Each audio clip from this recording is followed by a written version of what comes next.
Coming up on It's Called Soccer, I'm going to tell you all why it's time to stop pointing the finger at Lukaku for yesterday's loss. Stay tuned to find out why. Next.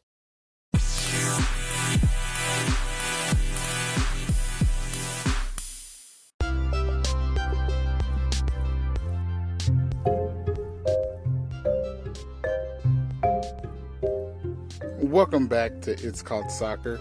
I'm your host, Michael. I just want to send a personal thank you message to you, the one who tapped the play button on this episode.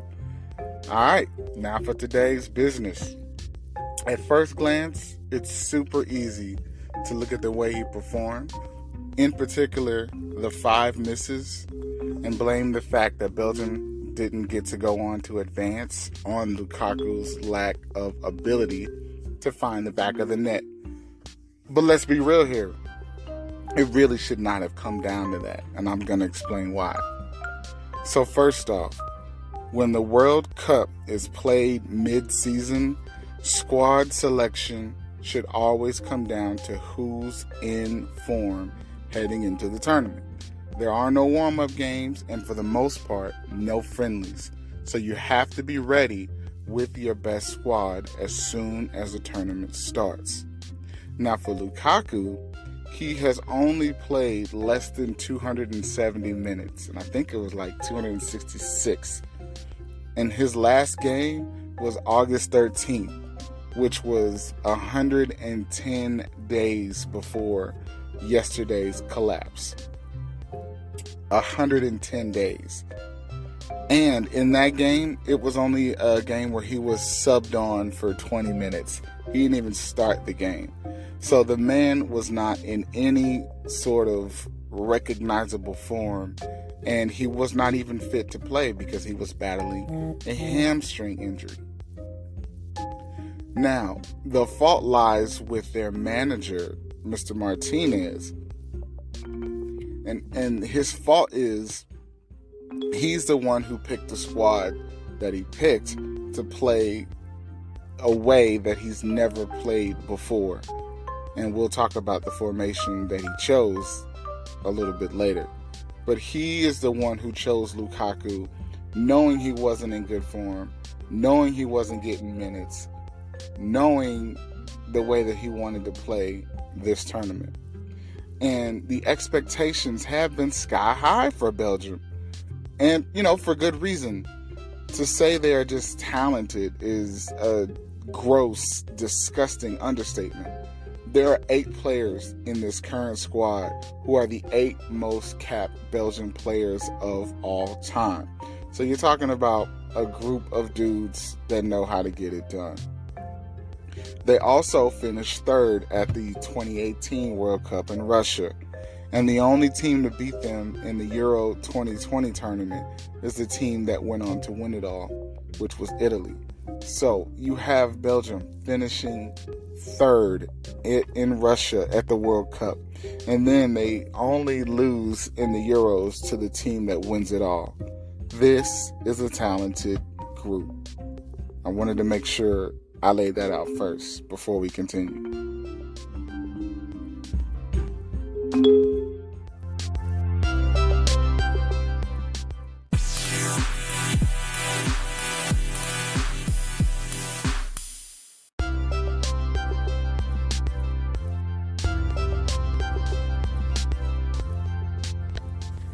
Okay, so Belgium is way too reliant on Lukaku for goal scoring.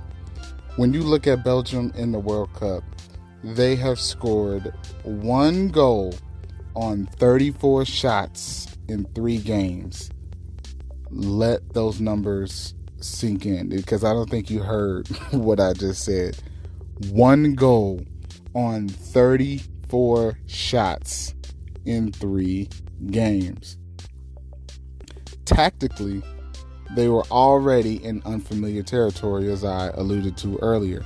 They normally run a 3-4-3, and for some reason, they decided they wanted to play a 4-2-3-1 with Trossard playing as their number 9 heading into this game. They tried the same thing with Batshuayi as a number 9 against Morocco, and we saw how that ended. So, to be fair to Trossard, my earlier point about being in form and heading into this tournament with your best players, he was in red-hot form heading into this tournament, but he's not a number 9.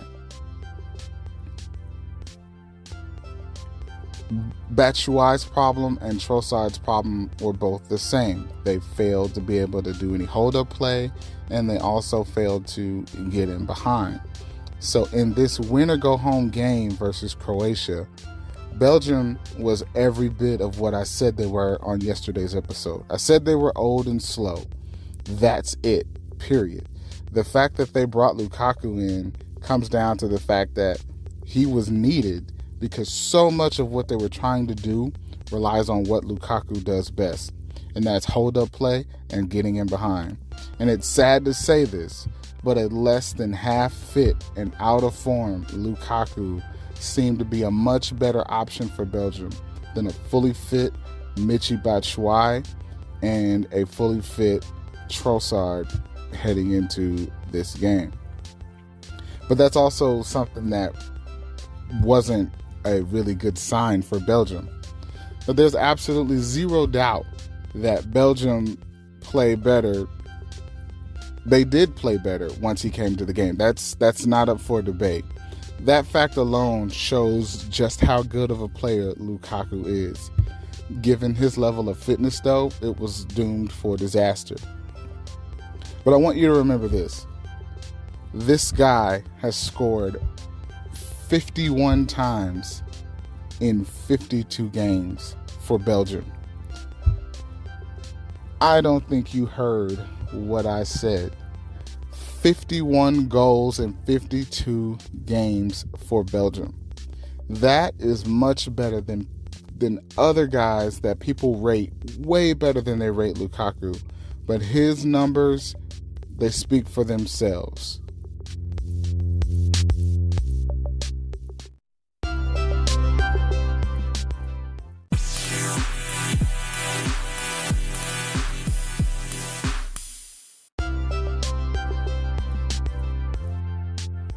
All right, so let's get into these misses. So Lukaku's first shot came after being in the game for just 2 minutes in the 47th. And it came because Lukaku was able to execute Martinez's plan.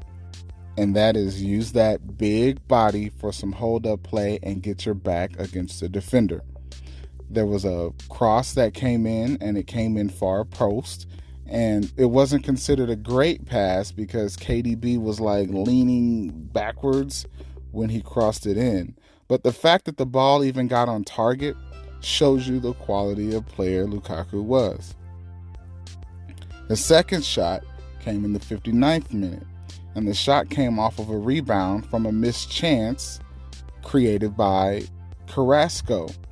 And it landed on Lukaku's right foot, and anybody who has watched any sort of Belgium soccer, they know that Lukaku is a heavily reliant player on that left foot.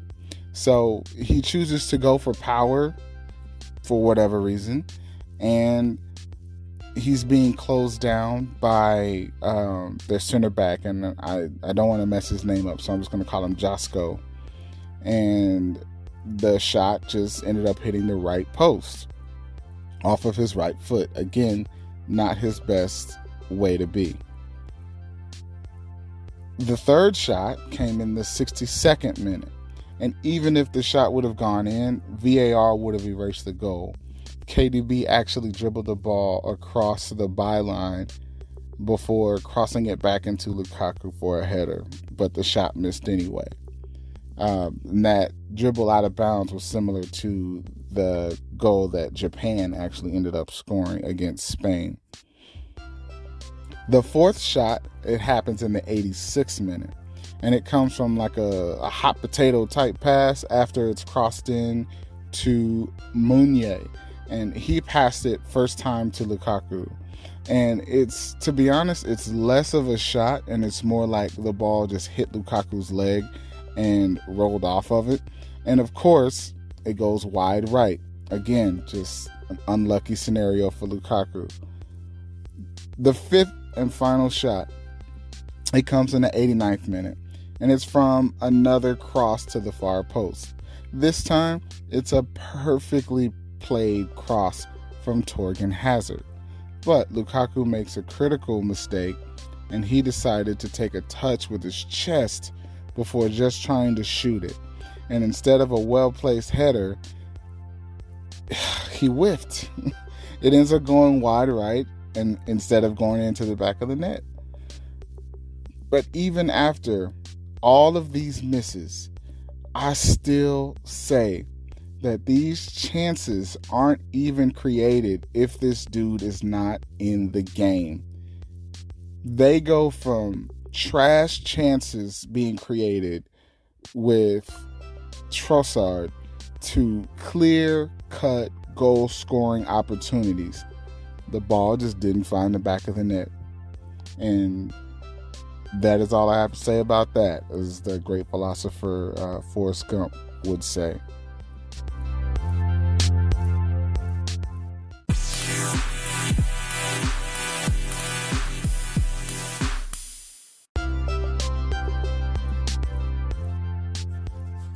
So I want to thank you again for listening to me defend one of my favorite players in the world.